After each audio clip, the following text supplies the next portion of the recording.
story of the Exodus is our story.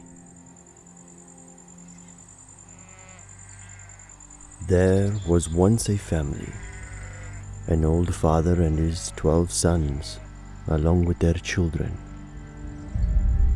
And although they did not yet have a home of their own, God blessed these Hebrews in the land of Egypt.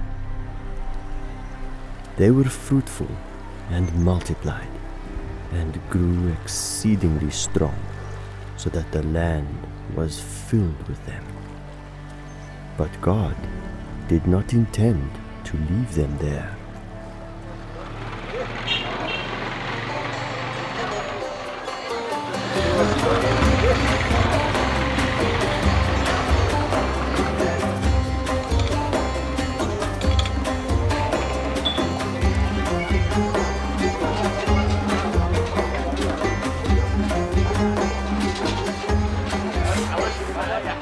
Cairo, an ancient and modern melting pot. Chaotic, yet iconic. Everywhere you turn, ancient relics fight for window space with cheap souvenirs.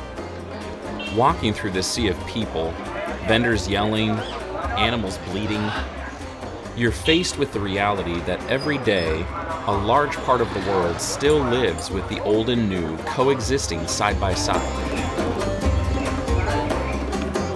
We're in our first day here in Egypt, and I think the crew's pretty excited. I'm about to meet someone who lives here in Egypt. Her name is Miriam, and she's going to be telling me about the market and about Egyptian culture and what it's like to live here and grow up here. A local's perspective on living in Egypt, a place with such rich history. Miriam? Hi, Jeremy. Hi. How Nice are to you? meet Me you. too. So for you, Cairo is home. Yes, How long have you lived here? 25 years. 25 years. Yes. So as I was flying in yesterday, Okay. I was sitting next to somebody that's local, and he commented on New Cairo versus Old Cairo. Completely different things, Yani. Yeah. The first thing that you will notice something like that, and now the architectural buildings from a very past era in Old Cairo, that you feel that you're really in a very historical place. In New Cairo, that you feel that in other countries like Europe, but here, that you feel that you're really in Egypt. Back home, if something's 100 years old, it's old. Here, you're going back thousands of years Yes. and finding things, and even some of the buildings, and that's old. So totally different for us. Yeah. So we've got this great restaurant here. Smell that? Yeah, I do. I do. This is Egyptian pie. You want to try? I would love to try some.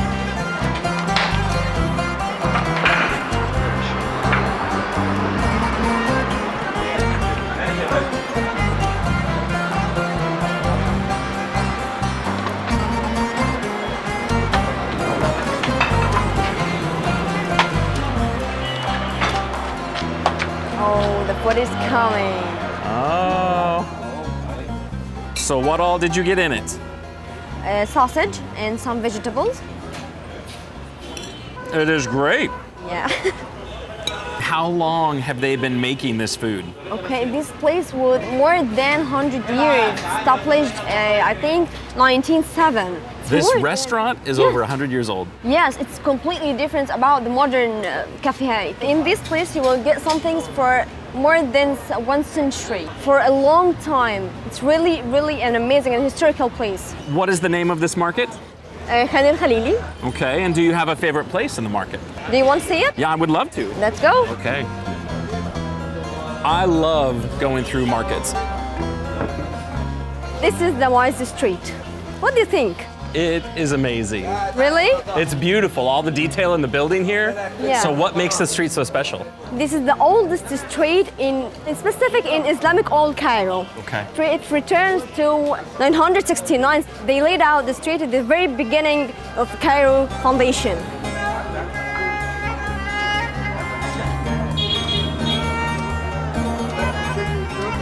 Okay, this is the very special place that made handmade crafts Yes. and souvenirs that the tourists that take it to their country do as a gift for family and their friends too. Yes. Okay, and this place they made some oil for hair. So the different types of oil. No, this almonds oil, olive oil, black seed oil. Coconut. Yes, Yeah. too heavy. Thank you very much.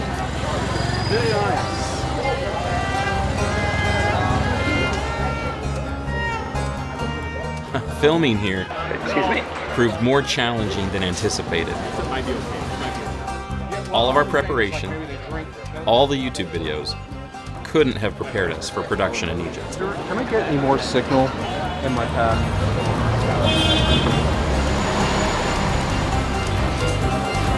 Okay, let's talk about, we end this journey Yes. in this specific coffee. Yes. It's called Kaltoum. Kaltoum. Khartoum. Yeah, you didn't know her. No. She's a very famous singer here in Egypt and around the Middle East. Some people, the Middle East, call her a Easter planet. Yeah, Kaltoum, like more like this place.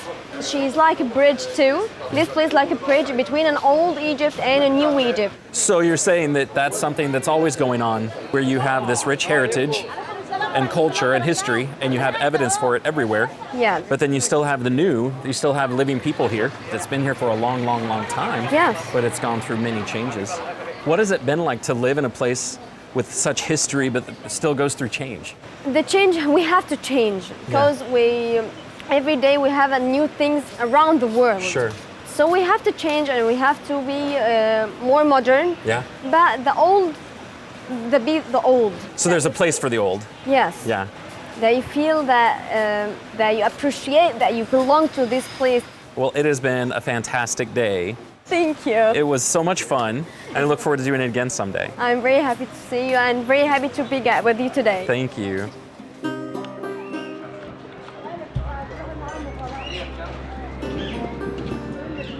What it must have been like for Joseph and his family to come to this country with a culture so different from their own.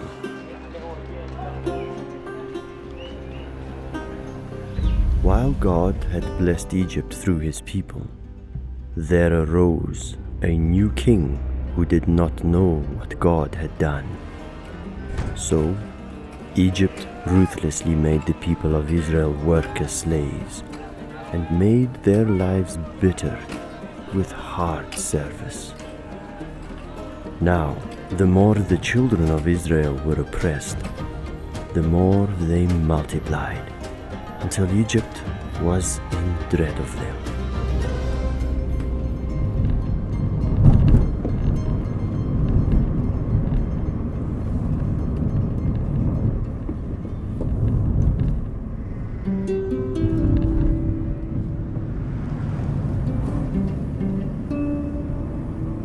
About 180 miles northeast of Cairo is the small Muslim village of Esbet Rushdi, known as Tel El Daba. The fields outside of Esbet Rushdi were first excavated in 1885 by Swiss archaeologist and biblical scholar Henry Edouard Neville, and the site has been the source of multiple digs and just as many opinions as to whether this is the ancient city of Avaris, once the capital city of Hyksos and home to an ancient Semitic people, possibly the descendants of Jacob and his family. This is thought to be what the Bible calls the land of Goshen. Justin, my brother-in-law, traveled with us as our story producer and helped me visualize what it may have been like for the Hebrews to live in a place like this. Well, this is a huge contrast from being in Cairo yesterday and visiting with Miriam. More rural, but we're still surrounded by apartments and a school and mosques. Yeah, you can hear the mosque. And actually, when we flew into Egypt, Yeah. I wasn't expecting it to be quite that brown. This is very, very different. Right. Where we are is Tel El Daba. Right. Tel El Daba has significance because this location is believed to be one of the two store cities that Pharaoh had the Israelites build, Ramses. It's also known as Avaris. So you can see some of the dig sites that they brought out here. There's an Austrian team back in the late 90s, went on through the first, decade of the 21st century. So part of the story here is just how much the Israelites would have actually loved living in this land of Goshen. Right. So Genesis and following that family gets us down into Egypt, because Exodus 1 talks about 70 people came down Right. when they came down with Israel's family, as they came down to be delivered by Joseph. And so there's some people that speculate maybe one of the palaces that was found here at Tel El Daba may have been Joseph's palace. It's pretty cool, actually, Yeah. looking at the evidence, because some of it doesn't fit Egypt, Right. but it has like an Egypt flavor to it. So it's one of those things that you start to read Exodus and it almost feels like a fairy tale. Yeah. And until you start seeing, oh, there are actual places, locations that we're looking around us and we can see dig sites where, no, the Semitic people had a presence here. This Right. event really did happen. Now let's get on to the important thing, which is the story that they went through.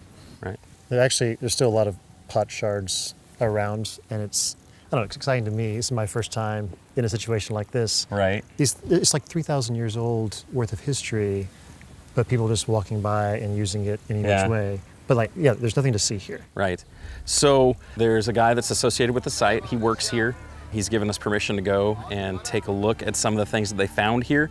They were afraid that if they left them out, that people would have taken them, so they've put them. Some of them are on display, some of them are in storage. Our fixer has negotiated with them, and the team is going to be able to go and take a look at some of this.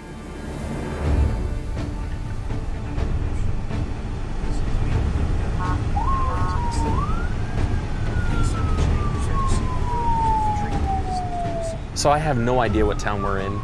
We got about 2/3 of the way and met up with some local police.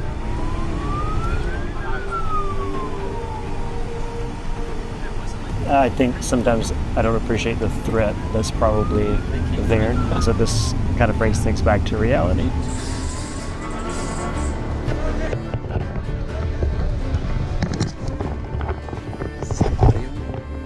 So they just took the camera down. We're waiting outside the gate. There's the police, the national security, and the army. And we needed to get permits for all of them. So we're waiting right now. And hopefully they let us through. We got permission to go look at these publicly displayed archaeological discoveries from Tel El Daba. Not sure what they're going to be, but I'm going to go with my camera, and we'll just see what God has provided for us here.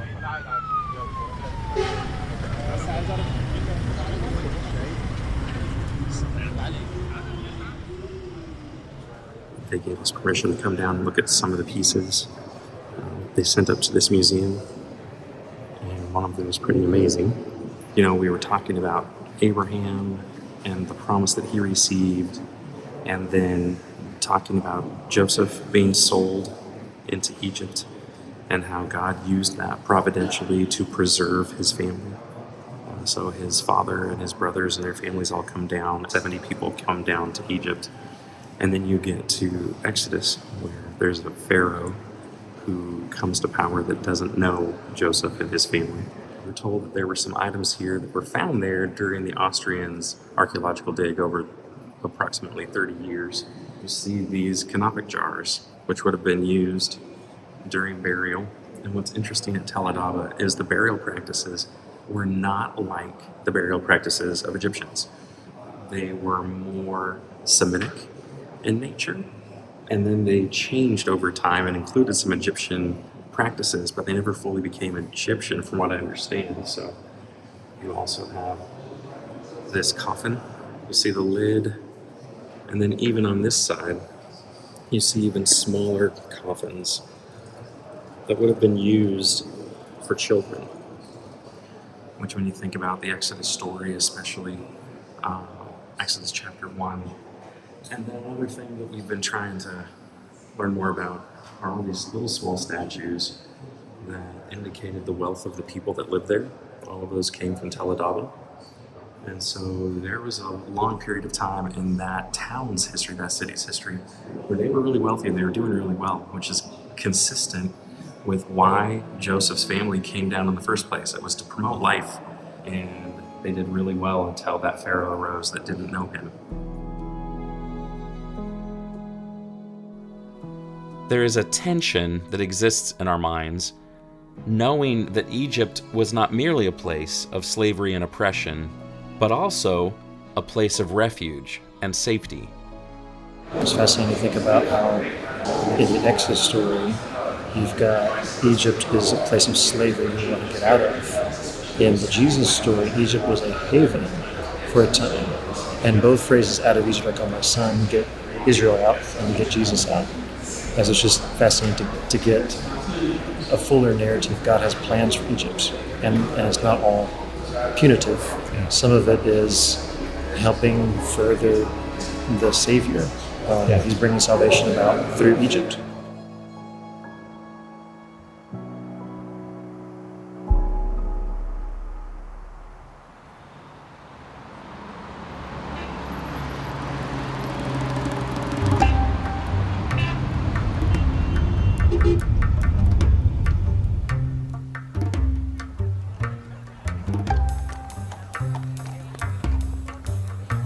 Our team had now been in country for 2 days, and the jet lag was really setting in.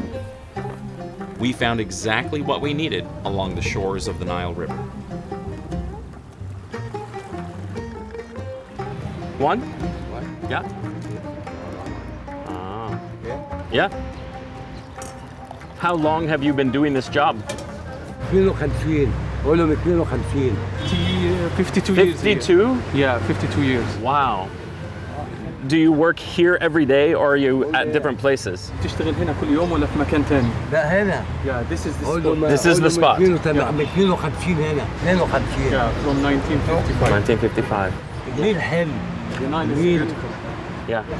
مرسى عمار. I asked him why the Nile River is important. النيل. Yes. النيل روحنا. النيل ده روحنا. Oh, it's your source.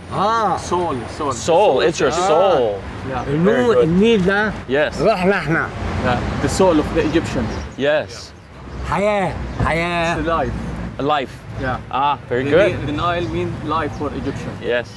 He can fast, but he wants to drink from the Nile. Oh, so even when he doesn't eat food, Yeah. he still wants water from the Nile. Yeah. مفيش ليا تفيدي. Yeah. If we don't have the Nile, you will not have the coffee. Ah, I see. See? So if you do not have the Nile, you would not have anything. Yeah. It is good. Yeah. Will you be blessed? Thank you.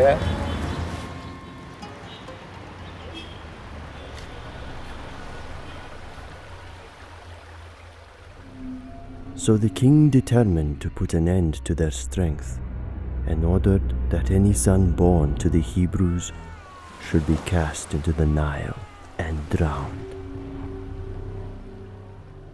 Now a Hebrew from the house of Levi went and took a wife, and they had a son, a boy beautiful in God's sight.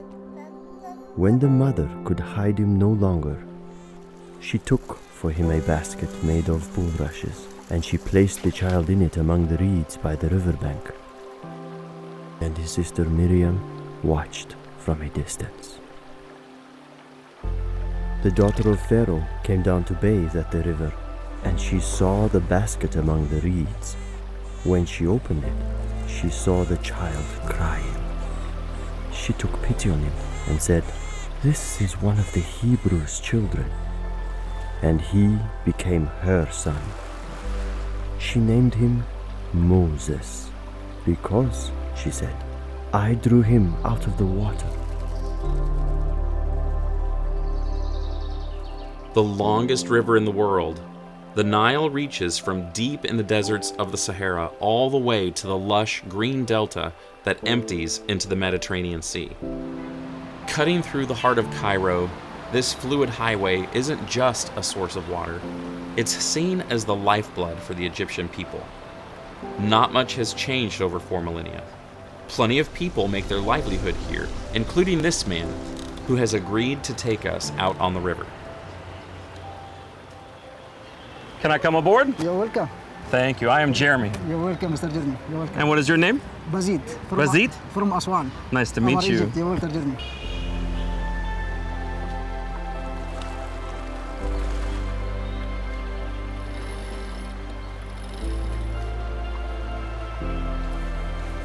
How long have you been working on the Nile? 28 years. So most of your life you've been working on the water? Yes. What do you know about the beginning of Moses' life? أيوة صح طبعا حدثت صح في النيل. Yeah, he believed that this story happened here. Yes. Me too. Yes. Me too. How important is the Nile River to Egypt? المصريين عايشين عشاك النيل، من غير نيل ما فيش حياة. Can you tell me what the Nile meant to the ancient Egyptians? وتحول مسار النيل كان جنب الأهرامات على طول، بس تحول مساره وتحول على هنا. Yeah. He said all the Egyptians from the region live beside the Nile River, from Aswan to Cairo to the sea. Also, the material and the rocks that built the pyramids was taken from Aswan on boats on the Nile River. Has your family been doing work on the Nile for many generations? Yes, my grandfather all work in Nile. The Nile is the life of Egypt, Yes. but it's very personal for you. It is life for you and your family. Yes, also.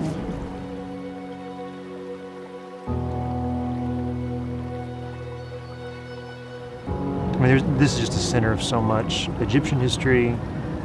Families from Egypt would have called this home. It would have been their life source. The Nile River is the Nile River still. It may have changed a little bit, but we're on living history almost. And it's just so peaceful and serene, and you get to experience it this way in a way that you don't with walking amongst ruins or broken things. It's living. Right. That's amazing.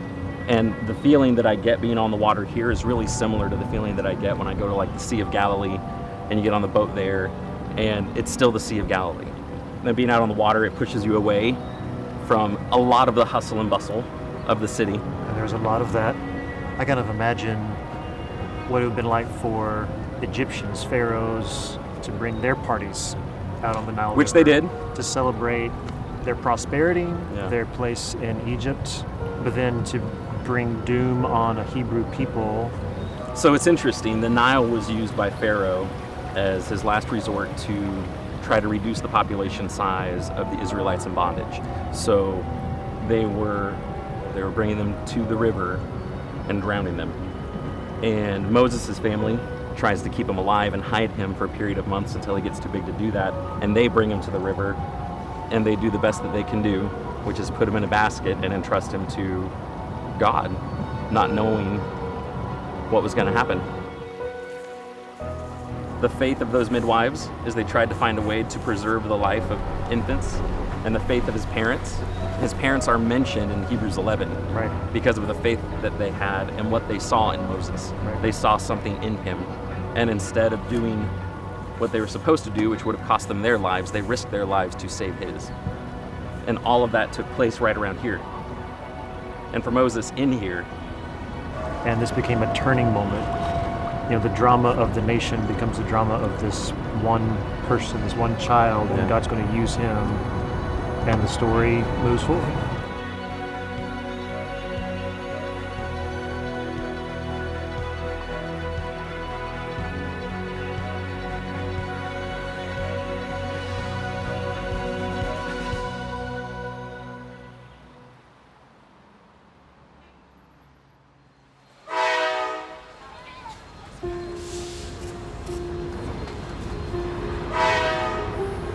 we are getting ready to head to Luxor. We're gonna ride an overnight train, which I've never done before. Super excited about this. We'll see how much sleep we get. But we're wrapping up in Cairo. I'll see you guys on the other side.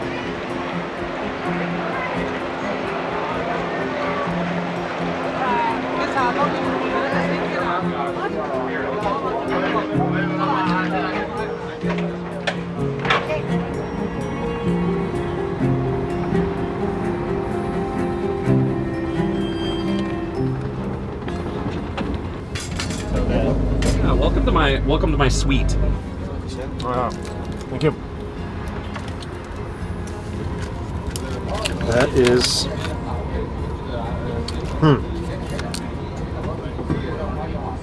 I still don't know. Okay. We are going to Luxor. There are planes to Luxor. They are quite convenient and quite frequent. But a 10-hour train ride felt like a different experience.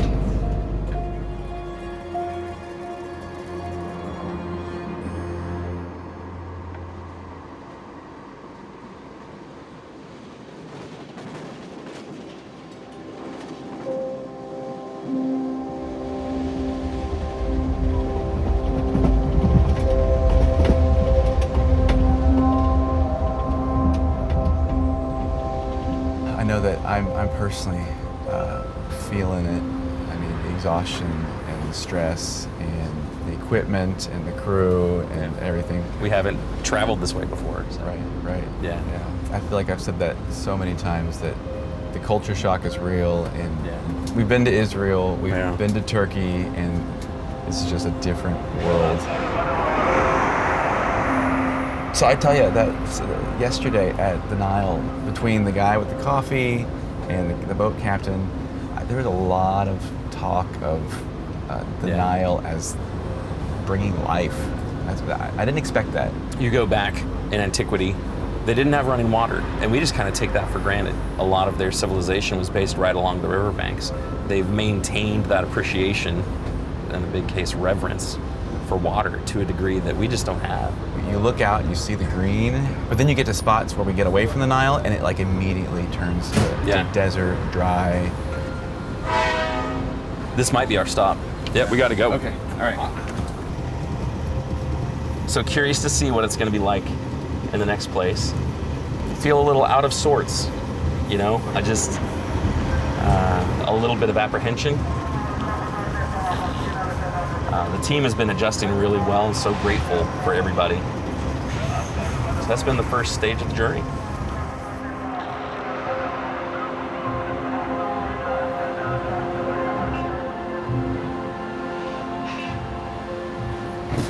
Hey, did you sleep? Yeah, no, come.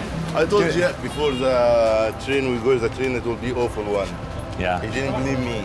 So you can go here. Go here? Okay. Go here.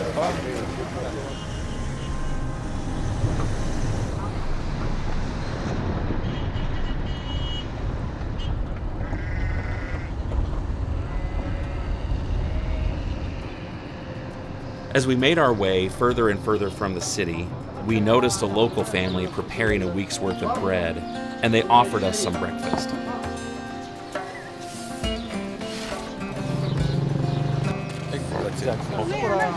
Did he make this oven? انت عملت الفرن ده؟ Yeah? He made it.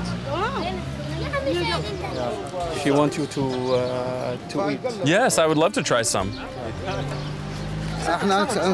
Just break? Yeah. It's got a nice crust, but it's soft right there. Yeah, most of Egyptian people use that. This one? This one, yeah.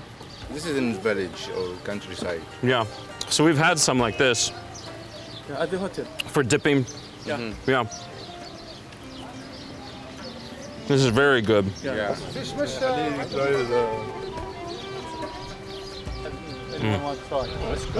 That's really good. Isn't it good? It's almost like a sourdough. Yeah. Put a little strawberry jam on that. Yeah. Oh, he's bringing some cheese. Yeah, this is cool. That's a meal.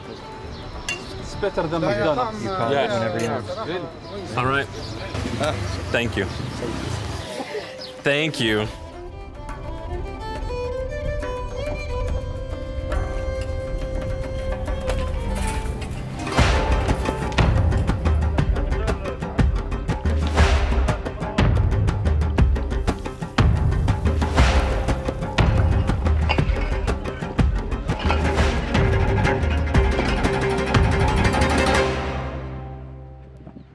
Thank you for letting me come to your brick factory. How long have you been making bricks here? من حوالي 20 سنة. 20 years old. 20 years? How many bricks can you make in a day? على حسب الأعمال. يعني حاليا أنا عندي مثلا كم عامل عندنا إيش؟ خمسة بيطلعوا 2000 ونص. In a day? Yeah. Yes. So what goes into the bricks? بنجيبوا التربة اللي هو بالنسبة للحاجة اللي بتدخل في الطينة يعني اللي هي تخليها متماسكة. لو من غيرها تقول كده القالب يبقى ما فيش. Oh, it will not hold together. Yeah, not hold together. اللي هي ممكن تعيق معانا بعدين. They start mix it, and take out stones, little stones. Like Oh, he's looking for the stone. So he's feeling as he goes. بالضبط. This looks hard. They used to do it. Have a great experience. For a normal guy, it's very hard. Yeah. So I wouldn't want to arm wrestle them. لا هو شقيان برضه تعبان. No, he said no. Good grip. This is actually one of the cooler things we've done so far. It gives us a taste of the Hebrew experience as slaves. It'd be one thing if you were like these people making bricks for your own home or for your neighbors' homes, but they were forced to do this heavy labor. And as Jeremy will attest, it's not easy. Can I try his job looking for the stones? هتبقى عملية شاقة عليه شوي. It will be hard for you. That's okay. Okay. It will be great. Yeah, but I will not do it. Be my guest. Okay. Gird your loins, man. So grab here. Oh, that's heavy. Get it. Like this? Okay. It's moving. It comes at you. هذه مسافة. محمد قول له لازم يبقى في مسافة بين الاثنين. It is mucky. And it creates a suction. You can hear it.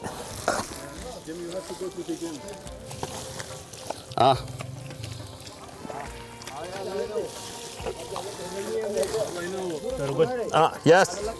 You're faster. You're faster. Thank you.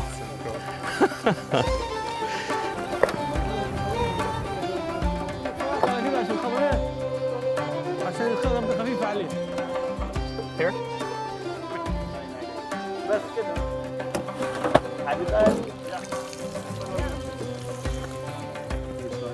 And he rolls it on the ground. Yeah, and put some water.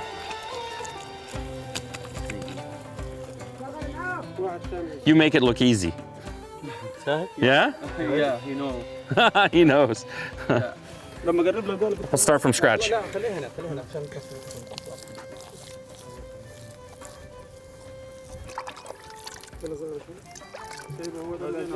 Is that enough? Yeah.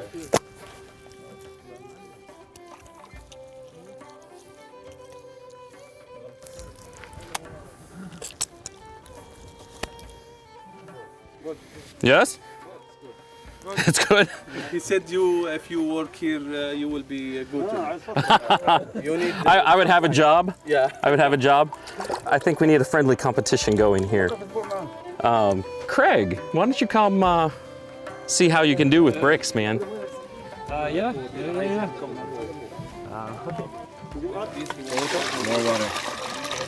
Yeah, let's just see who makes the prettiest brick. All right. So I'm taking this. Put it up alongside. Oh! لا كمل دينا تاني Yeah, more mud. ده هتخليه قلب مفشل. Water. Water, yeah. Okay, lift it up. Good. Good. Oh, okay. Who made it better? I think Craig's is better than that. Yeah. Right? Ask the brickmaker. This one or this one? That Craig won. Craig won. Thank you, Joseph. هتفرقي لي أماكن تانية هنا من البداية ابدأ له من البداية. You don't have to use them. Maybe we think about the hard labor, but to be able to capture that and to see it firsthand, that's a pretty amazing experience.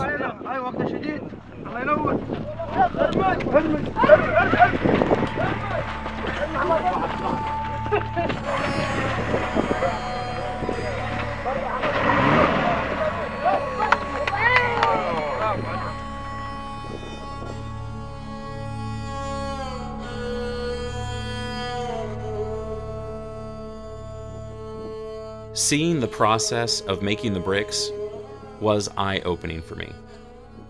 It would have been, and still is, back-breaking work. You're in the Egyptian sun all day, moving that heavy, dirty, smelly mud. To think that was made even harder once Moses initially asked Pharaoh to let the Hebrews go. That is hard to imagine.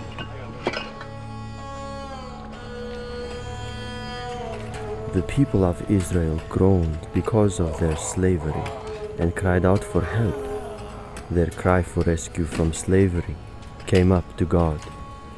And God heard their groaning, and God remembered his covenant with Abraham, with Isaac, and with Jacob.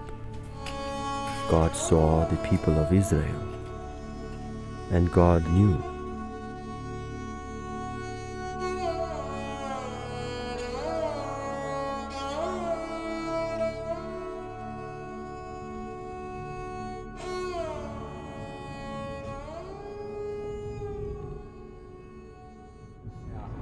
I was thinking about it, just like all the different gods and stuff here. It's gonna be interesting to see what comparison between the one and the many. Yes. Wake up. The I am piece of it. Well, the emphasis all the way through, then people will know that I am the Lord. And setting himself up above everything else. But what's the everything else? I don't think we have a firm grasp of the everything else.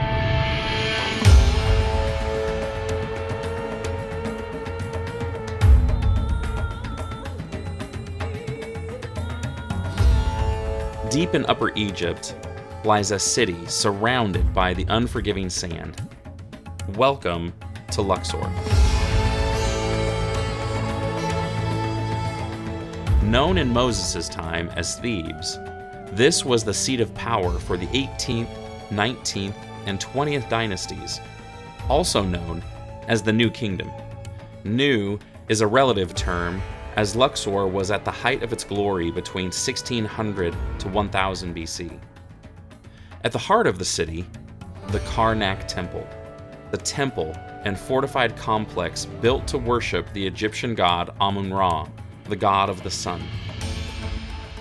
No place better speaks to the influence of the Egyptians' polytheistic religion than Karnak. If you were the king, this city was holy ground, and you wanted your story told on the temple pillars. If you were a Hebrew slave, Karnak was the essence of opulence and power, and you were afraid of the gods that lived within its walls. Our team is meeting Hamed. He's an Egyptologist and one of the leading experts on the Karnak Temple complex. So many different parts to Karnak. It is huge. How does it fit into the chronology of Egypt? So Karnak actually, according to the chronology and according to what we found here, we took about 1900 BC, the 12th dynasty rulers who built a shrine to Amun-Ra at the far eastern side of Karnak. So Karnak would have been in existence during the lifetime of Moses. It could be, yeah, because if we talk about the 12th dynasty, we bought Abraham, and then we bought Joseph, and then Moses is after. So what is the significance of all of these pillars? Symbolism was very important in ancient Egypt, actually. Here, 134 columns. Of course, the number has its religious meaning in Egypt, but in general, it represents the bulrushes or the reeds. In ancient Egypt, bulrushes represent the sacred dark place where the birth of the sun. But also in Judaism, the bulrushes where Moses was rescued. Let's go and see the most important shrine of Amun, the central shrine. So the shrine of Amun? Yes, that's the shrine of Amun-Ra. So I always pronounced it Amun-Ra. Amun-Ra, yeah, But or Amun-Ra. Amun. Yeah, it's both really are correct depending on the pronunciation in hieroglyphics, actually. So here were three standing statues gonna be here welcoming the priests who are visiting the temple. And Seti II is paying homage to the sacred Ark of Covenant of Amun. You know the idea of the Ark of the Covenant? Yes. That's from ancient Egypt. Let's see the Ark of the Covenant of Amun. The ram-headed barge of Amun actually with a golden collar being carried every year in a festivity leaving from here to Luxor Temple. So his Seti II is offering more food, different kinds of food like flowers, like pomegranate, like grapes and figs. This is like a cucumber or eggplant, and more flowers and more bread. Non-fermented bread was very important to be introduced to the Ark of the Covenant. So unleavened.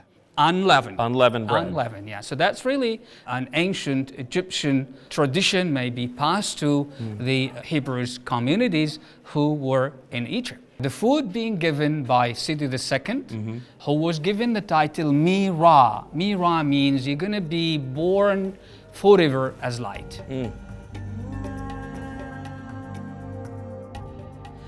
As we saw the stone architecture, now we have the earliest Egyptian architecture, mud brick structure.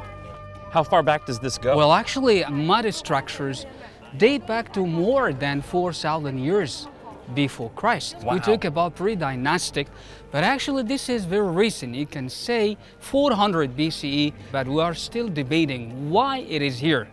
Is it a ram, a causeway to construct the facade, or a structure was built by a Jewish or a Coptic community? So the shape of the mud bricks actually does not give us an idea about a causeway.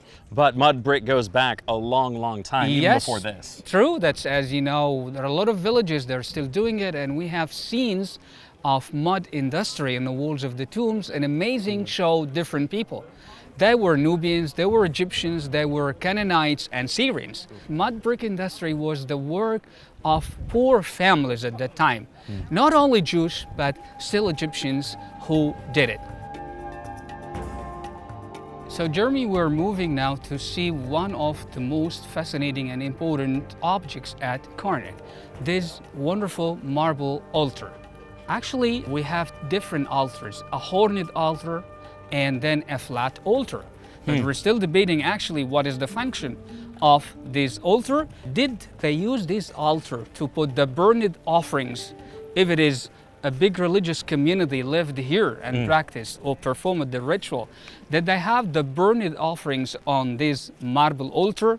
Or still, as the scholars believe, it is the sacred altar where they put the barge of Ammon, or the sacred boat. We saw it on the walls of the room. Even today, there is a recent theory talking about it as a sundial. So what is the significance of the layout of this place Well, with the sun? Karnak is precisely aligned to the rising winter sun. And then it's like the journey of the sun from the east, where the birth of the sun in winter, to the west, where the death of the sun after sunset, or after the summer solstice on the 21st of June.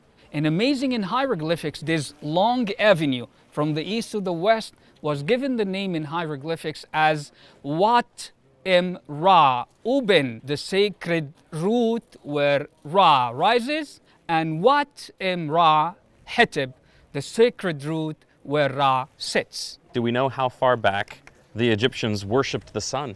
Well, I have to say the word worship is still debated. I have to say that they venerated the sun. Venerated. The word venerate, because the sun in their eye is a unique disk.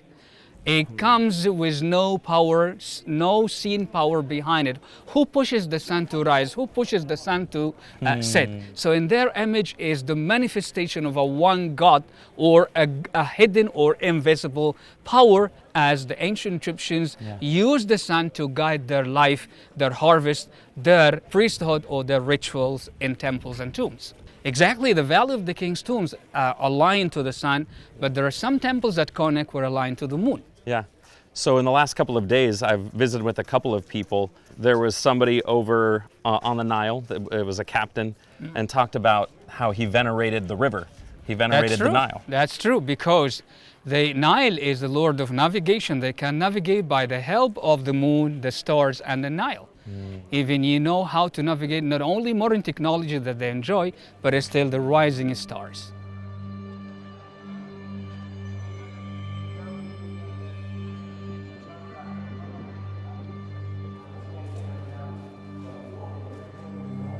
Here we are in the most important part in the temple. We call it the Holy of Holies, or the sanctuary. And actually it was in hieroglyphics per neter, which means the sacred house of Amen, where there was a statue of Ammon. The birth of the sun starts from here. and the light is spread from this moment or from this room to the central colonnade and then to the outer court and then farewell to the sun when it sets behind the mountains where the kings and the queens buried in what we call today the Valley of the Kings and the Queens. So Ra comes to life in December and dies in June. And this is how life imagined by the ancient Egyptians, the beginning of the universe from darkness to shadow life to light and then back again to the world of night or darkness behind the mountain. Very cyclical. That's what we call the cyclical time in ancient Egypt, from darkness, shadow, light, and darkness again. Why is the stone so dark? I'm assuming they would make sacrifices. Of course, still sacrifices and offerings is a big topic in ancient Egypt. They have their meaning. Sacrifices that were really very important. Rams were prohibited or were not really sacrificed in ancient Egypt because they were representing one of the manifestations of Amen as a ram-headed divinity. That was the clash between the Israelite community and the Egyptian community because of that kind of animal sacrifices. If we talk about the Pharaoh of the Exodus, this is really a big topic. Who persecuted them? The word the Pharaoh actually means a tyrant because he made himself the sun, which is really still, I think this is the glory of the Bible and the Quran and the religious texts. That's we still search for the Pharaoh. From today to the end of the world. So the event happened. Yeah, it happened. It happened, absolutely, it happened. But who was? This is still the question. Still a question. The question,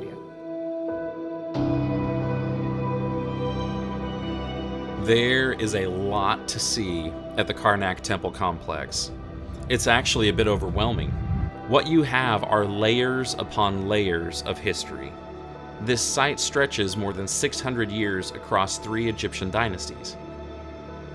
There's a lot that I'm processing from my visit. For one thing, the connection between icons we see in the Bible to ancient Egypt. The Ark of the Covenant wasn't a new concept to the Hebrews. And the Egyptians had a room in their temple considered to be the Holy of Holies, similar to what we see with the Tabernacle and the Temple in Jerusalem. This made me think of a couple of things. First, as God described how he wanted to be worshipped, he used some concepts that would have been familiar to the Israelites, but then gave details that were unique to his relationship with them. For example, he instructed them to build the tabernacle and the Ark of the Covenant to communicate that he was present among them. But in contrast to Egypt's many gods, he was one God, and insisted that there be no physical depictions of him, no idols, no carvings, which is a demonstration of his compassion for the Hebrews. Next, I think these similarities help to reinforce the truthfulness of Scripture. These hieroglyphs, these rooms, are extra-biblical sources that point to similarities with what we read in the Bible. I love that. I think it really helps us better understand the world of the ancient Hebrews. You read about how wealthy the pharaohs were, the lifestyles of the rich and famous, like this is how they live, and people perceive them as deity. And that's what Moses was connected to. He was adopted into a family like that. And he turned his back on that and walked away from that, especially when he went into Midian and starts serving as a shepherd. Moses was keeping the flock of his father-in-law, Jethro, the priest of Midian. And he led his flock into the west side of the wilderness and came to Horeb, the mountain of God. And the angel of the Lord appeared to him in a flame of fire out of the midst of a bush. He looked, and behold, the bush was burning, yet it was not consumed. And Moses said, I will turn aside to see this great sight, why the bush has not burned. When the Lord saw that he had turned aside to see, God called to him out of the bush, Moses, Moses. And he said, Here I am. Do not come near.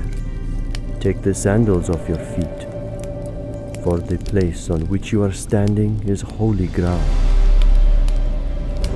Now you shall see what I will do to Pharaoh. For with a strong hand he will send them out, and with a strong hand he will drive them out of the land. And the Egyptians will know that I am the Lord.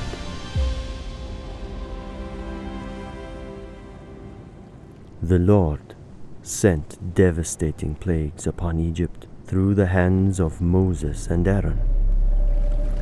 The Lord struck the waters of the Nile and turned it to blood. He made frogs come up from the water and into the houses of Pharaoh and his people.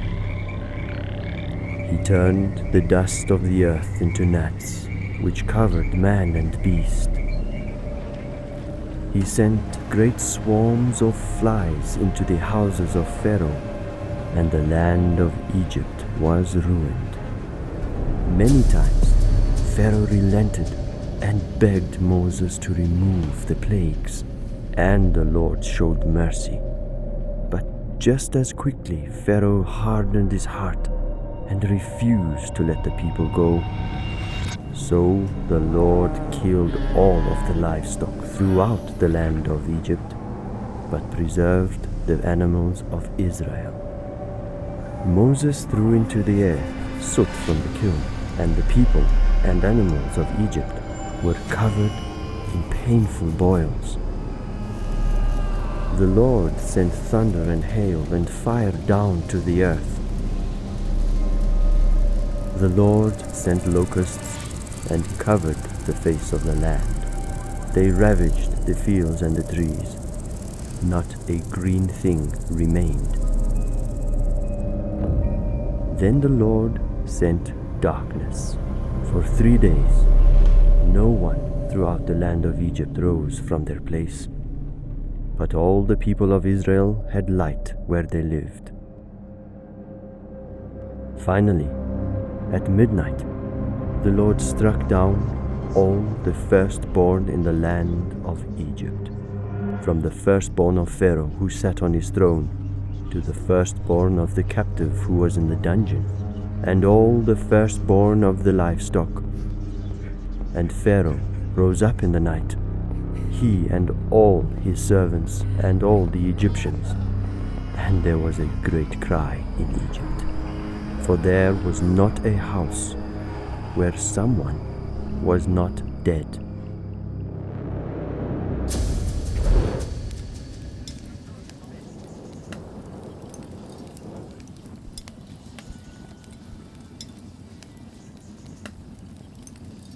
When you think of the Exodus story, the 10 plagues come to the mind of everyone who's ever heard the story, and they culminate in the death of the firstborn. How does being here impact the way you think about that pivotal moment in their history? One of the details of the death of the firstborn that haunts me, and it's hard to imagine what that must have been like and felt like for every family in the country on the same night to have the firstborn male in their family die. And it talks about how the nation cried that night and what the wailing must have been like, especially in more populated places. Now, God did that. Yeah. That wasn't something that just happened to a people, this strange kind of pandemic that spread through Egypt. God chose to inflict them with this. God is demonstrating his justice. Pharaoh has been oppressing the people of God. He's been murdering sons of Israel by having them put to death, thrown into the Nile. It's a form of genocide. God was giving him so many opportunities to stop and let his people go and to respond, but Pharaoh keeps revealing how hard his heart is and continues to harden it. God has been asking him to let his people go. And even with the 10th, there was a warning. From the very beginning, right? Yes. He had told Moses, Israel's my firstborn son. If you don't let them go, I'm taking your firstborn. Right. So there's always this calculated justice, compassion. He's going to deliver his people, but he's going to punish the ones who persecuted them. You're a father. We've all experienced death in different ways. You can't make it through life without being touched by it. But you have sons. I have sons. In fact, you've lost. I've lost sons. Yep. But losing the firstborn, can you talk a little bit about emotionally what that would be like, but also what would it do to the family dynamic in that time period to lose your firstborn? Well, everything changes. I mean, there's so much responsibility and blessings that are given to the firstborn because it's assumed he's going to take over in that patriarchal way. And so that shifts, especially in ancient cultures. God has broken Egypt. And it hasn't just been a judgment specifically against Pharaoh. God also is revealing this is a judgment against the gods of Egypt. He's demonstrating that he is exalted above what the Egyptians are worshiping, that he is not like them, that he alone is God. And so there are multiple levels. God is still compassionate and merciful and patient, but that patience has an end. And as traumatic as that was, it was not arbitrary. And so to be in a place at night, looking around and seeing cities and lights and families that are winding down their day. Imagining lights going on or off. All of a sudden, the pandemonium and the chaos that would have been going on that night as Pharaoh finally relented and in his heartbreak let the people leave, not fully grasping that it was his decisions that brought them there. Right. Every man shall take a lamb according to their father's houses, a lamb for a household. The congregation of Israel shall kill their lambs at twilight. They shall eat the flesh that night, roasted on the fire, with unleavened bread and bitter herbs they shall eat it. Then they shall take some of the blood and put it on the doorposts and the lintel of the houses in which they eat it. The blood shall be a sign for you on the houses where you are. And when I see the blood, I will pass over you, and no plague will befall you to destroy you when I strike the land of Egypt. And on that very day, the Lord brought the people of Israel out of the land of Egypt by their hosts. But Pharaoh again hardened his heart and pursued them with his army and his chariots. And Moses said to the people, "Fear not, stand firm and see the salvation of the Lord."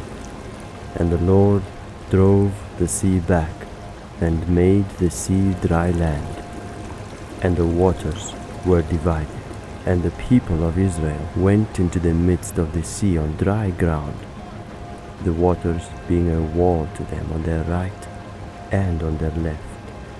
The Lord looked down on the Egyptian forces and threw them into a panic, clogging their chariot wheels so that they drove heavily. And the Egyptians said, "Let us flee from before Israel, for the Lord fights for them against the Egyptians."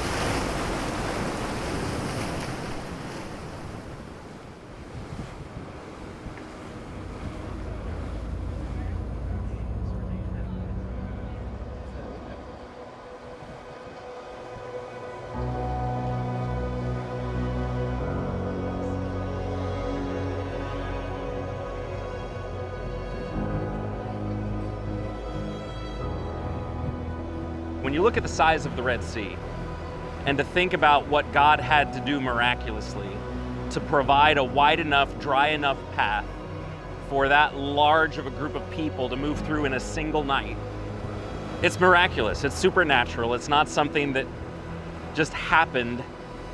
Even though God used some natural means to get it done, we know there was a wind that blew things up, but in the Song of Deliverance, it talks about how the water congealed and made a wall.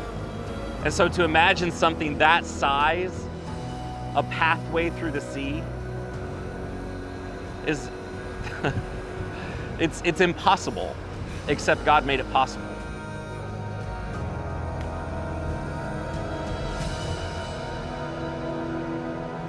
So the sea represents this dividing line between slavery and freedom. This body of water represents that deliverance. He had promised it to their ancestors, that he would send them into this land and then lead them out. And this marks it. He has led them out. And not only that, but when the sea comes back and overwhelms Pharaoh's forces, so they're not a lingering threat behind them anymore. And so he sets them free, not just from the physical oppression, but from the fear of returning or being drugged back. He eliminates that so they can focus on simply learning to trust him and move forward. And I think that generation struggled with that. I think they struggled with a slavery mentality going forward. But this sea marks that threshold, that doorway of slavery was on one side, freedom was on the other side.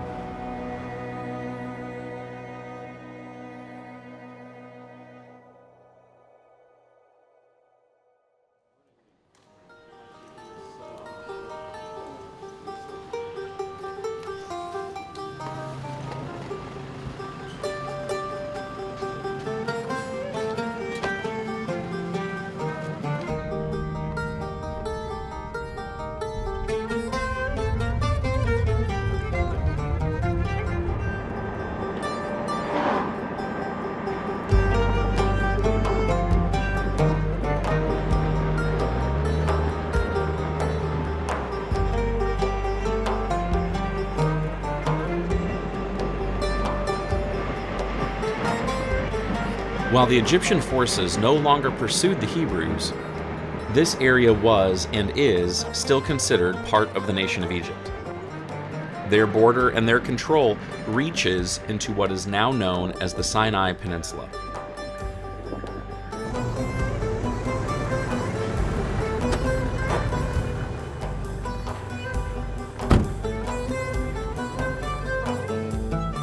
What do you have?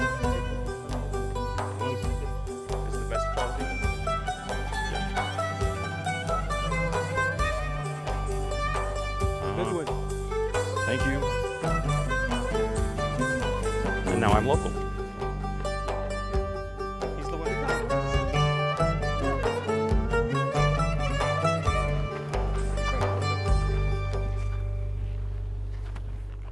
We set? We are running behind schedule. Let's just put it that way. Why is that? What? Because you want us to get started? What's the words on the paperwork? The guard has told us we can't go in until we've paid more money. Muhammad and Ryan and Ali are trying to figure out how to handle it. They say you paid only for the sunset. What about the sunrise? Okay, we will pay. We want to pay cash here. No, you have to pay at Cairo. No. Okay, let's us ride right now with our permits for the sunset to save time. No, you have to pay that and we'll go.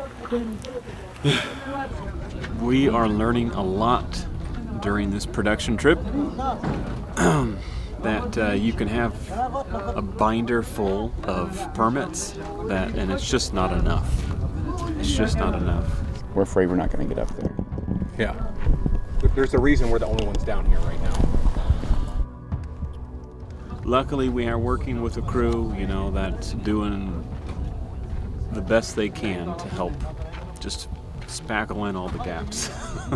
Yeah. Be late. Do we want you? Yeah. Because you're sure that the permits go through, you just want us to get a head start. Yeah, of course. So if this comes through, Yes, we're gonna have to move it quickly getting up the mountain because I think because if we're gonna catch that sunset, we're gonna be pushing it. So. Okay, you say the permits are in? Muhammad says we're good to go.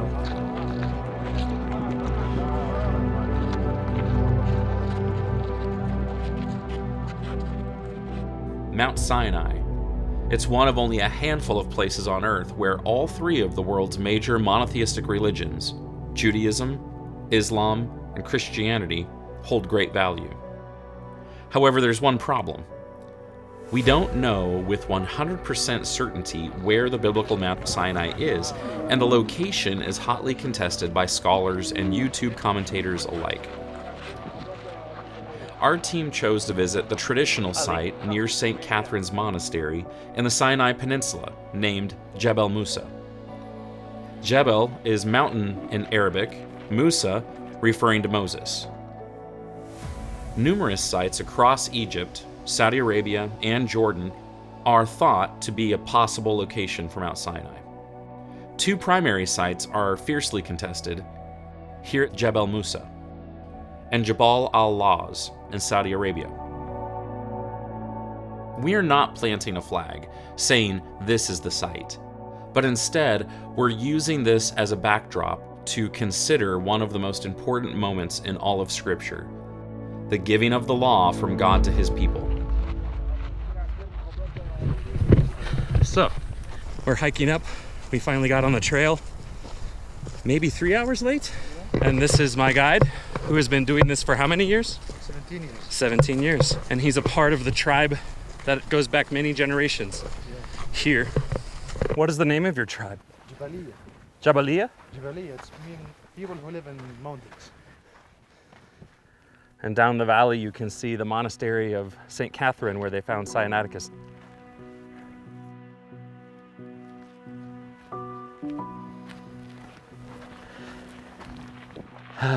We're on the way.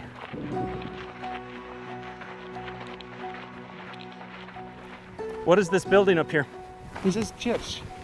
This mountain is called Transfiguration Mountain. Ah. And God said to him, look to this mountain. Oh, This look to day- this mountain. Yes. And God passes this way. Yes, transfigured here. The main purpose, the mountain will be in front of the Moses mountain. So Moses would have hid in a rock in a cleft Yes, up there. yes, yes. And then God would have passed by here. Transfigured. Transfigured here. Yes, yes. The story, this is the place. This is the smashed mountain. What's that? You said we have to move back. Yep. Yeah. You want a sunset? Sunset. Just as it wasn't easy for the Hebrews who were now thrust into the wilderness out of Egypt, we too discovered that getting to the top of this mountain would prove challenging. An 80-year-old did this. It didn't say if he was chasing the sunset.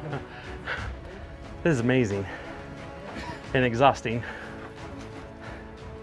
So we're in the shade catching a breather and then we'll keep going.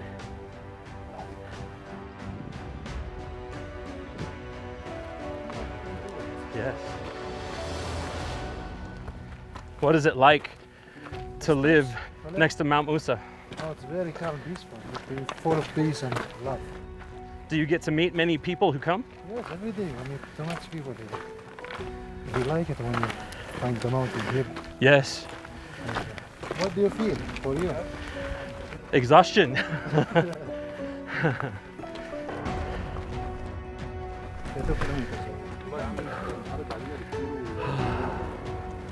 We gotta hustle.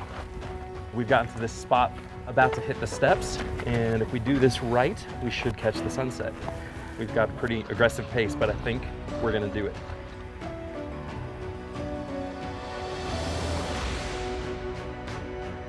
Climbing the 700 steps to the top. I haven't been keeping count. I think we're gonna make it.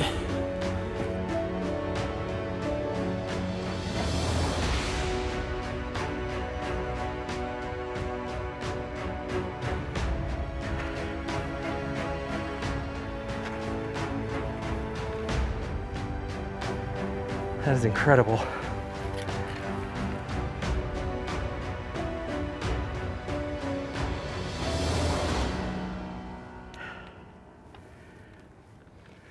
For Moses, he was supernaturally preserved. By the end of his life, it was talking about how God had preserved his strength and his vigor, and his eye wasn't dim. After 3 months of journeying and getting here, to make that hike several times, that's impressive. That is just really impressive.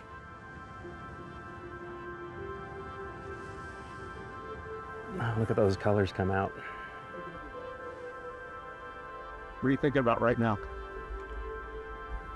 The presence of God.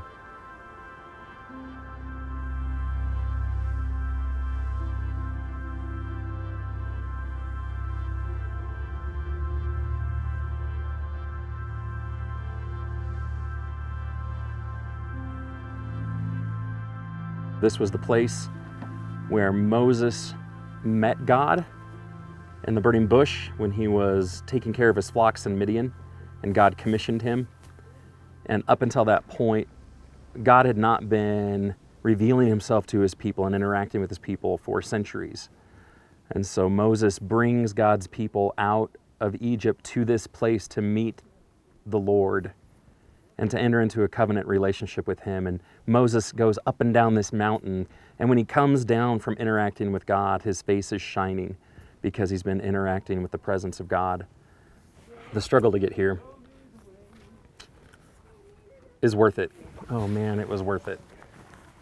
And even for the Israelites, they did not know what it would be like to meet God out here. They just didn't know. They hadn't done it before. Exodus wasn't written. It had not happened yet. For them, it was all new. So they were heading into the unknown. They were coming out here by faith.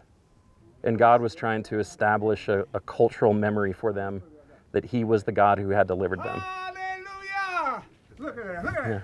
That's the way I should be walking all along. You made it with a cane? I made it with a cane. Good job, man. Where are you from? West Virginia. West Virginia? Just the mountains. Congratulations. And you made it in time for that. What does it mean for you to be out here? I don't care what it was going to take. I wanted to make this journey.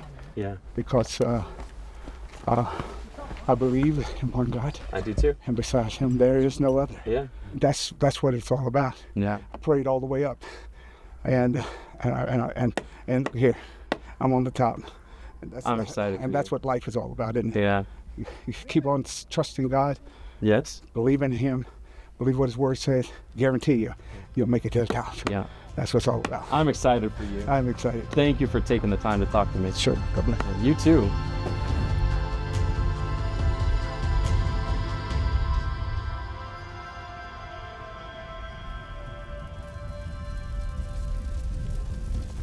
Now Mount Sinai was wrapped in smoke, because the Lord had descended on it in fire. The smoke of it went up like the smoke of a kiln, and the whole mountain trembled greatly. As the sound of the trumpet grew louder and louder, Moses spoke, and God answered him in thunder.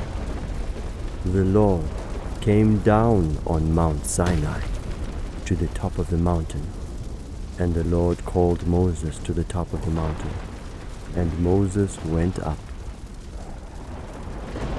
And God spoke all these words, saying, I am the Lord your God, who brought you out of the land of Egypt, out of the house of slavery. You shall have no other gods before me. You shall not bow down to them or serve them. For I, the Lord your God, am a jealous God.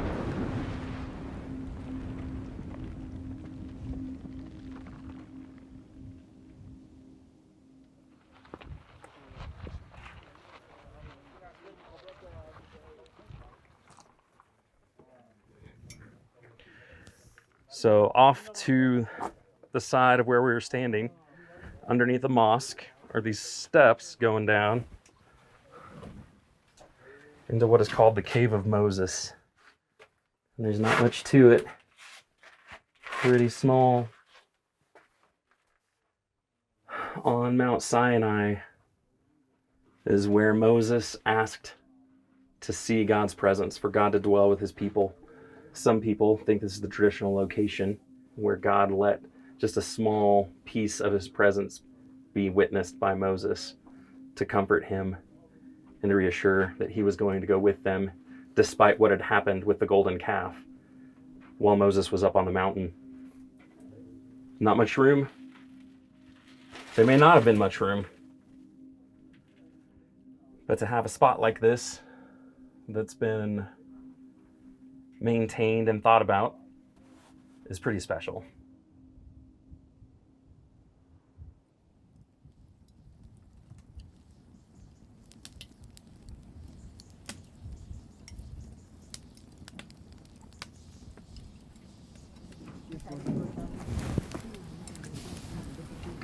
تعالي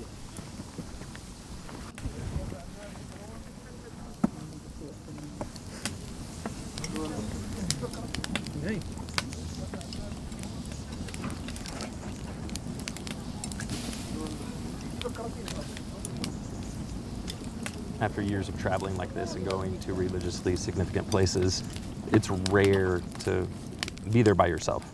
And that's actually one of the joys of it. You get to meet and interact with people, some who hold different beliefs than you, some who share very common beliefs with you. Because this is the story. There are other mountains that are easier to get to, less military to deal with and government regulations.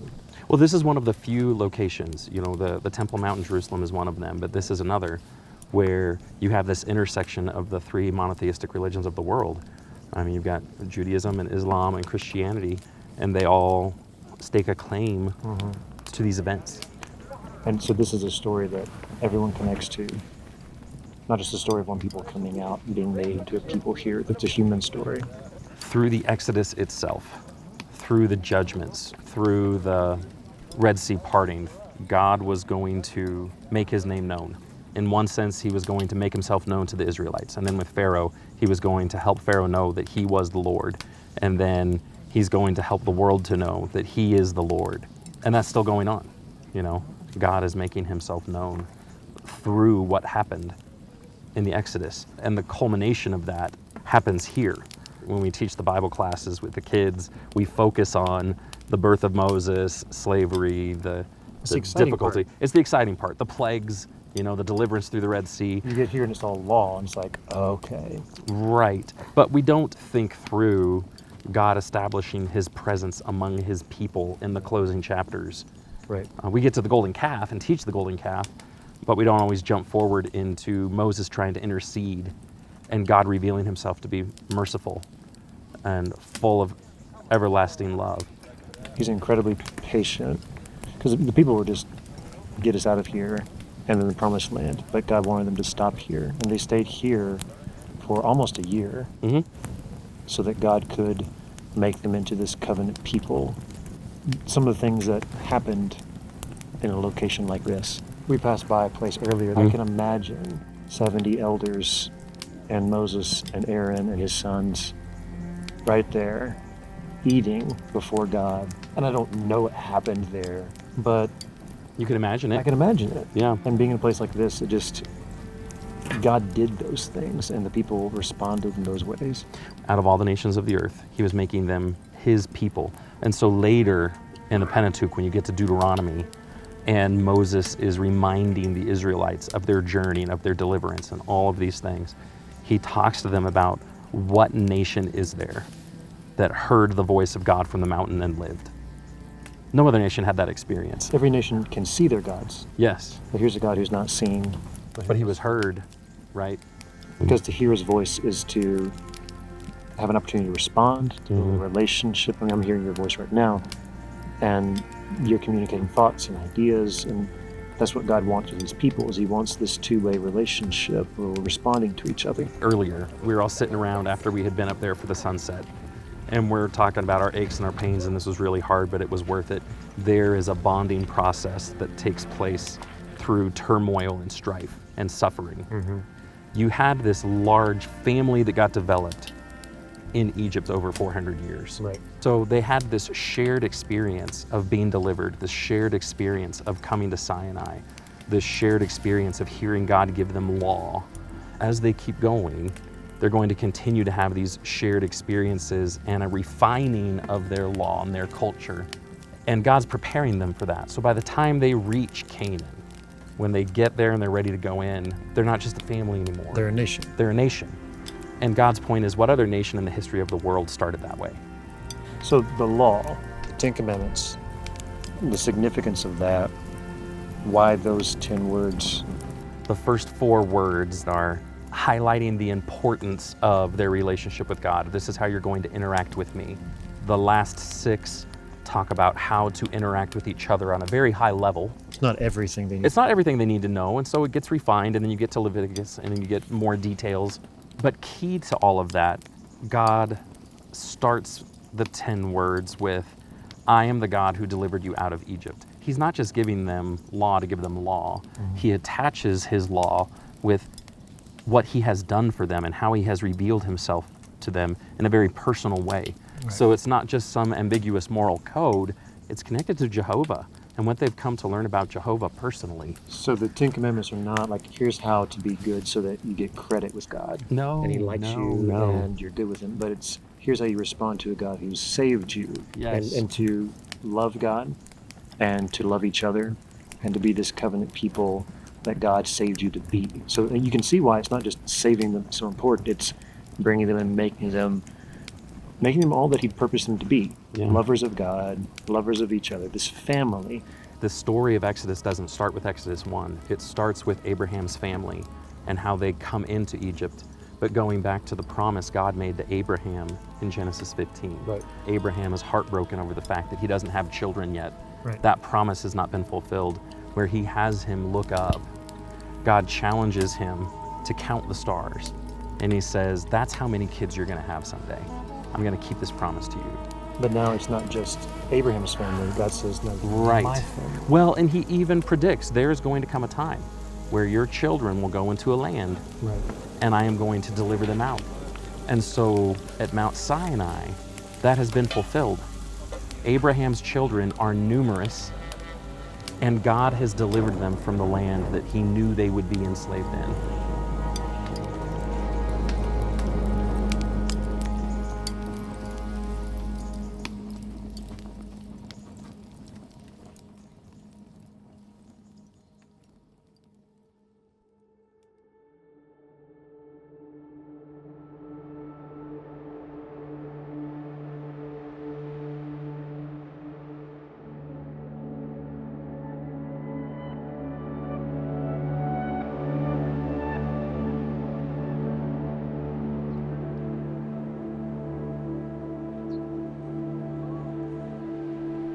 This was a new day for God's people.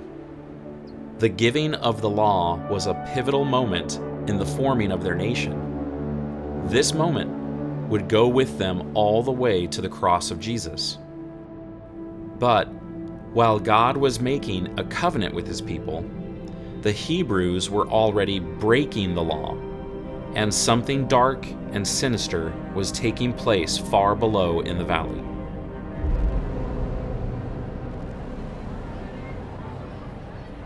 When Moses delayed to come down from the mountain, the people gathered themselves together to Aaron and said to him, "Make us gods who shall go before us. As for this Moses, the man who brought us up out of the land of Egypt, we do not know what has become of him." So Aaron received the rings of gold that were in their ears and made a calf. And the people said, "Behold, the gods who brought us up out of the land of Egypt." And they rose up early the next day to worship. They sat down to eat and drink, and rose up to play.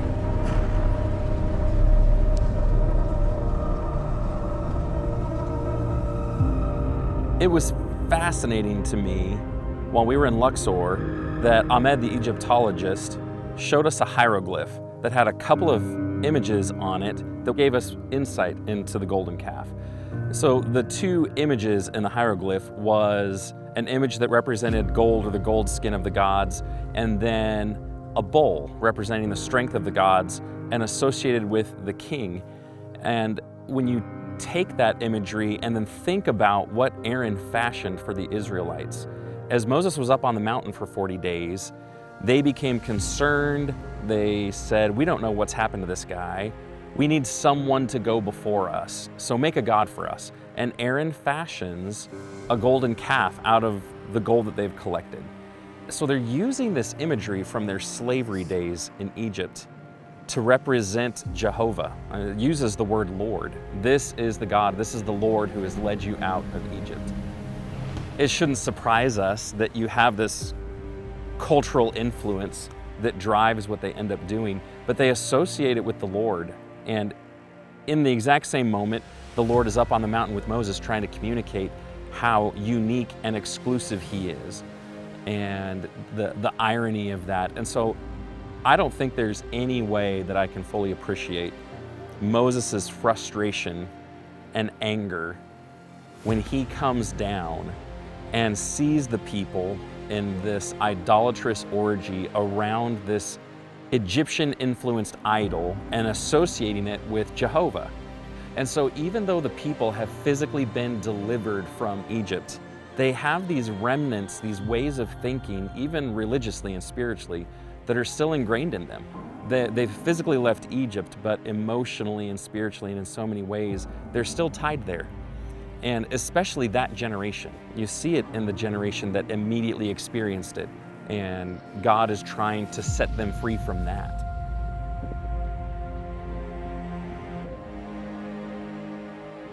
It was at Mount Sinai that God fulfilled his promise to bring his people out of Egypt. But more than that, God was trying to get Egypt out of his people.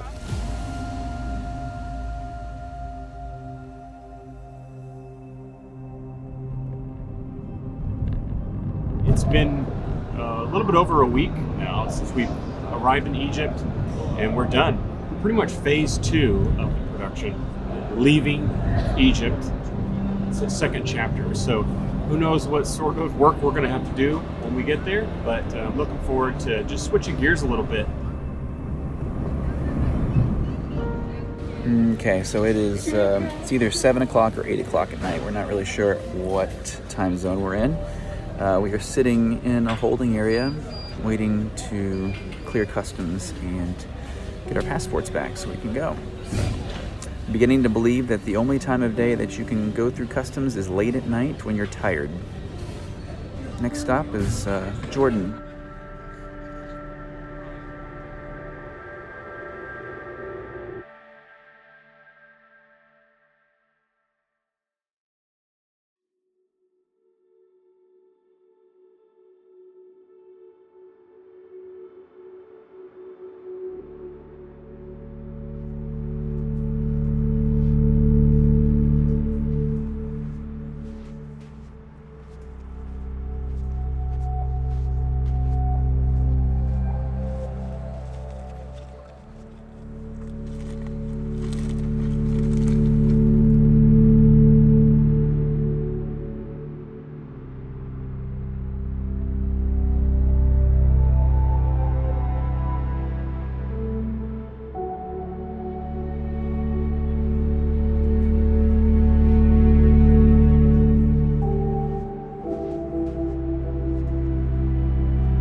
The Israelites had just come out of the land of Goshen, and compared to where they were in the desert, life was easier back there.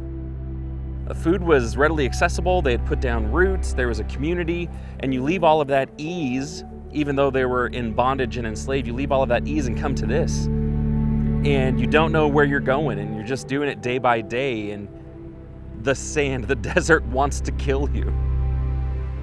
And it makes sense why the Israelites would have struggled in their faith and challenged Moses, like, why'd you bring us out here? Why'd you bring us out here to die? Slavery and bondage was easier than this. It was better than this. And they just didn't have a different perspective. So being out here in this, I understand why they were struggling.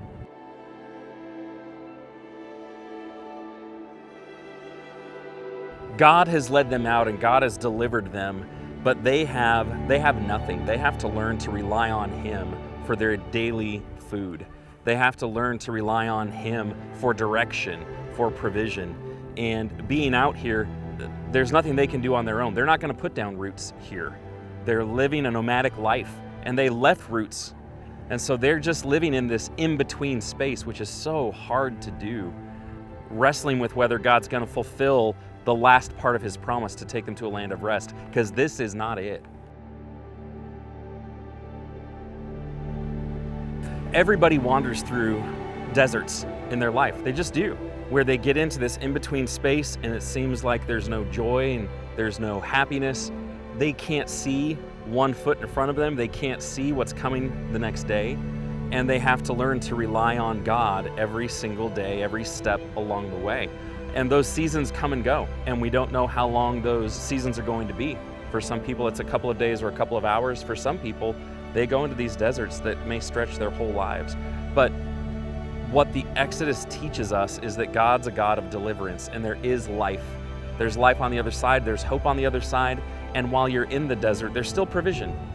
God's with you through that desert. Even though you might not see it or understand what he's doing, he's operating and still saving you. He's still giving you life and sustaining you. Then the Lord said to Moses, Behold, I am about to rain bread from heaven for you, and the people shall go out and gather a day's portion every day, that I may test them, whether they will walk in my law or not. The people of Israel ate manna till they came to the border of the land of Canaan.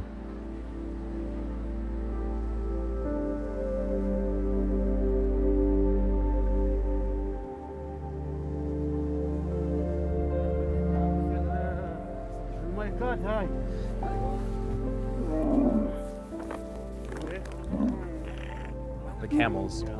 They're beautiful. Thank you. You're welcome. What is on the nose of this one? And yes, no friend carries fear. Because he likes his brother. Okay.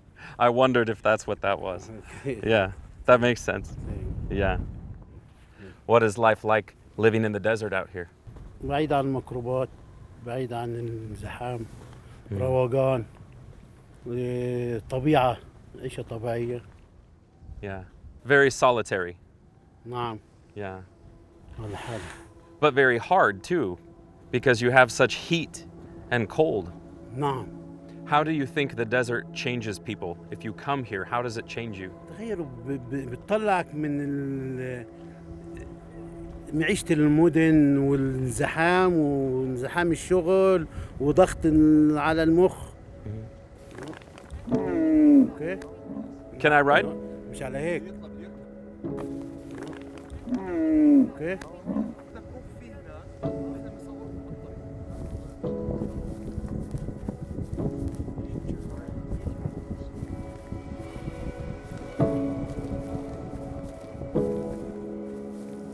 God chose this empty and solitary place to help his people clear their minds and break the cords that still tied them to Egypt.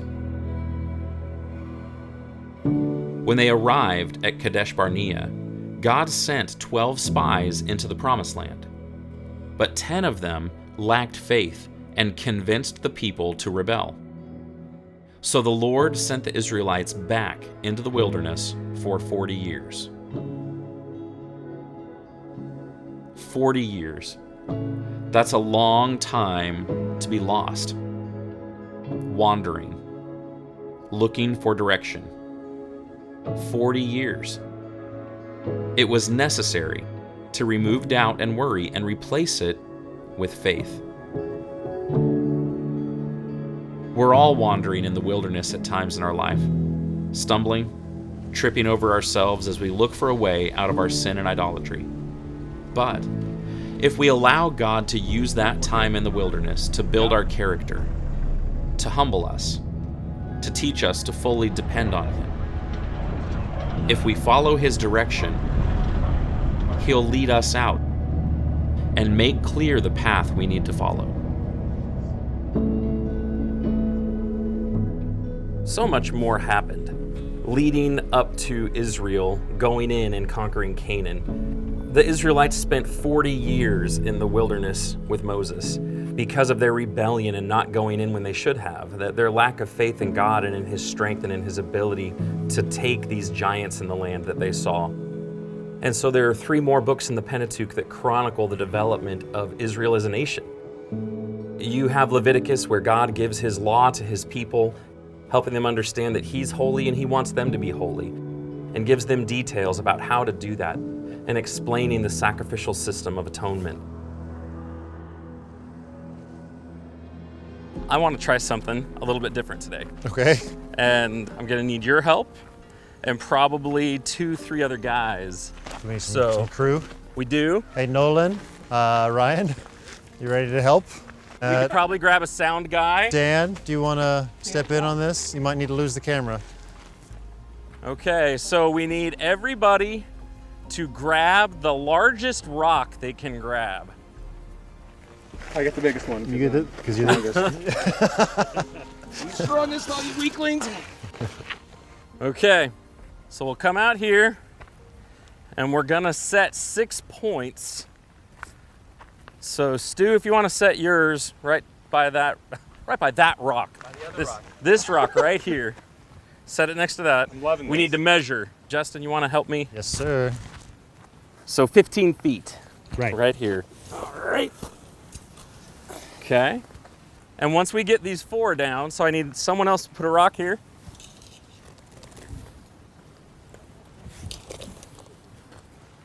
Dan is really close. He's been eyeballing it. Close. So from this point, we need to go forward about 45 feet. This little experiment is to kind of give us a visual of the size of the tabernacle. If I understand our experiment correctly, what we've just done is we've laid out the tabernacle structure. We have 10 cubits wide, 30 cubits long. So for feet, usually that's 15 by 45. Okay, and this central area, it's a perfectly cubit measurement room. This is the most holy place. It's like the center, not just of the tabernacle, but this is central to the camp of Israel. God wanted it in the center. Yeah, so even on the outside of the tabernacle complex, you had 3 tribes camping on each face. And then right? actually you'd have it insulated by the Levites and the priests because Correct. God wanted a pure place to dwell amongst his people. The people needed a holy place that they could interact, a safe place they could interact with God. Well, as he had demonstrated with the golden calf incident, right? You know, he's a holy God, but these unholy people are doing things that if he were to live amongst them in his holiness, he would consume them. So if we were to step in, right? What would we see? If we were to step in, we would see that curtain covering the Holy of Holies, all right, which is the focal point of the whole thing. Okay. And inside of that cubed room would be the Ark of the Covenant, which on top of that was called the mercy seat, which was essentially God's throne. That's where God's presence dwelt.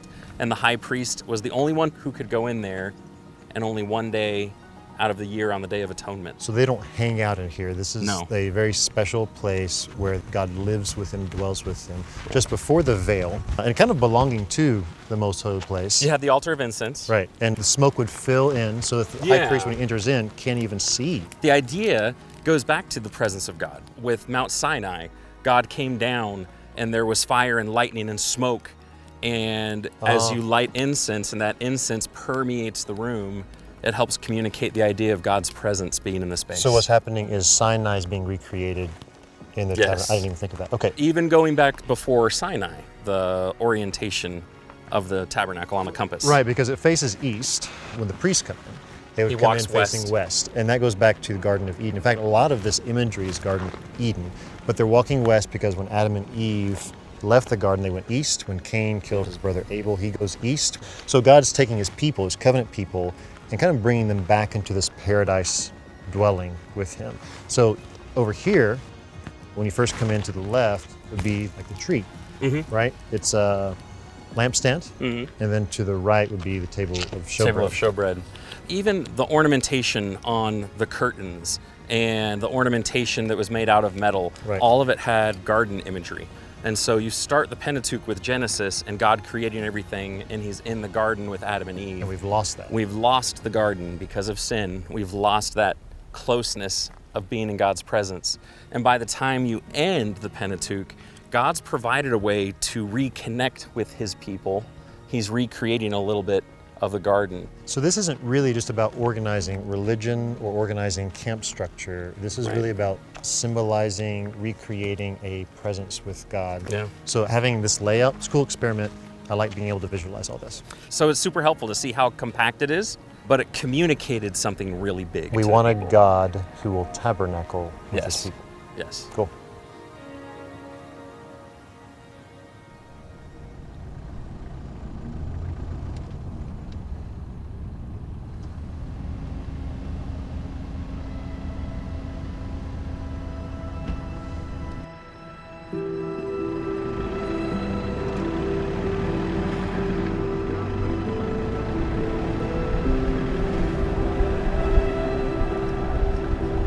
Then you've got the book of Numbers that summarizes the generation that came out of Egypt and the cycle of rebellion and disobedience and judgment that led to them lying in the desert as their children finally went in 40 years later. And then Deuteronomy is Moses, because he failed as well. In the wilderness, he got frustrated to the point and didn't honor and glorify God. And so God told Moses he would not get to enter in. And so out of that entire generation, only 2 Israelites got to go into the land of rest. And so Deuteronomy is Moses speaking 5 different times to the people, reminding them of everything that God has done in their history to bring them to this point before he finally goes up Mount Nebo to look into the land in anticipation of what God would do when his time with them was over.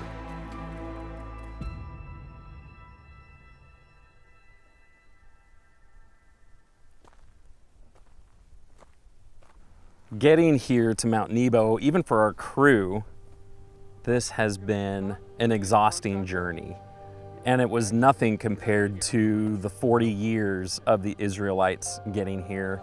But there's such a sense of excitement and anticipation, standing at the top and looking across the valley into the land of rest. This is the land that God had promised to Abraham and his descendants. And Moses gets to look in and see what the Israelites are about to inherit. And what we're feeling right now is so small in comparison to what Moses must have felt for them. Israel spent 40 years getting to this moment, and Moses climbed to the top of the mountain, and after God's people being sojourners for all of those generations, on the eve of them arriving in a home, he gets to look in and see how good the land is. I feel tension between the disappointment that this moment marked for Moses, and at the same time, the joy that he must have felt of a job well done. He shepherded God's people for 40 years, knowing that it was going to be hard. And it was. He didn't respond to every test of faith well. He was human, and he made mistakes. And this mountain marks the tension at the close of his life, where he gets to look in and he does not get to experience the arrival in the promised land, but he gets to see it. And in faith, he gets to see what Israel is about to inherit. He did his job well and shepherded God's people well. And I'm so grateful that God didn't measure Moses' faithfulness based on his worst day, and that at the end of the day, he was still called the friend of God. Chronicling Moses' life and being here, I appreciate that.